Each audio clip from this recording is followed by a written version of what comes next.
My name's Melissa Pierpoint, and I'm from Camden, Tennessee. I graduated nursing school from Bethel University in 2015, and I started my nursing career in a larger hospital that was about an hour away from my hometown.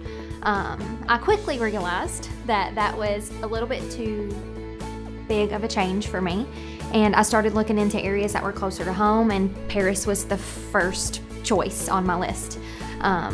I moved to Paris and soon found out that that was a better fit for me. It was, obviously closer to home, but it was more personal. Since starting here, I've worked in 3 different areas of the hospital. The first area that I was in got consolidated into a med-surg unit. When I was working over there, we had comparable nurse-to-patient ratios as to the other hospital that I worked at. But there was a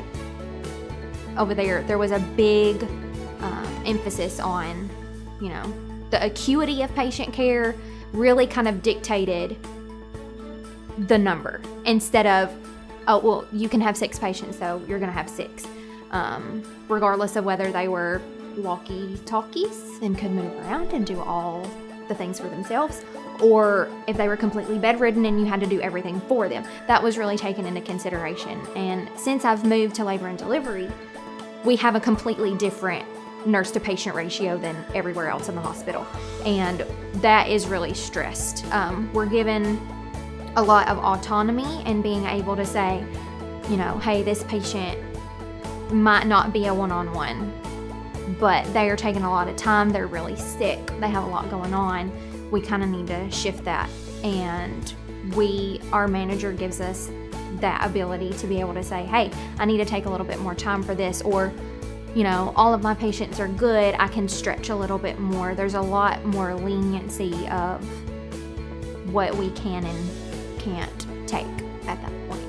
It is a smaller hospital, so we do have a smaller amount of staff, but that gives us the opportunity to be able to get to know each other and not so much be coworkers as we are more like family. We spend more time with each other here than we do at home with our actual, husbands, families, kids. And so that gives us the comfortability to be able to, be friends at work. It's a community within the walls. You can go to the ER, you can go to lab, you can go to any of the floors, and somebody, if not everybody that's there. So any of the nurse practitioners, the doctors, you forge a relationship where they not only know you as a nurse, but they know you personally. And so it's not that, I'm working with a group of doctors and a bunch of nurses, you're working with your friends. And that makes it a little bit more, makes it easier to be able to have good open lines of communication and say, hey, I don't think that there's something just quite right about this patient or this situation, and they trust you on a personal level, and so that makes it a lot easier to be able to talk and say, hold on, this doesn't look right, we need to reevaluate this and see if there's something actually wrong and do something about it. Not only do we have a good relationship with our immediate managers, but a lot of the upper management, our CNO, our CEO, the CFO, they make rounds. They make themselves visible. And so it's not just that you're just a number on a piece of paper.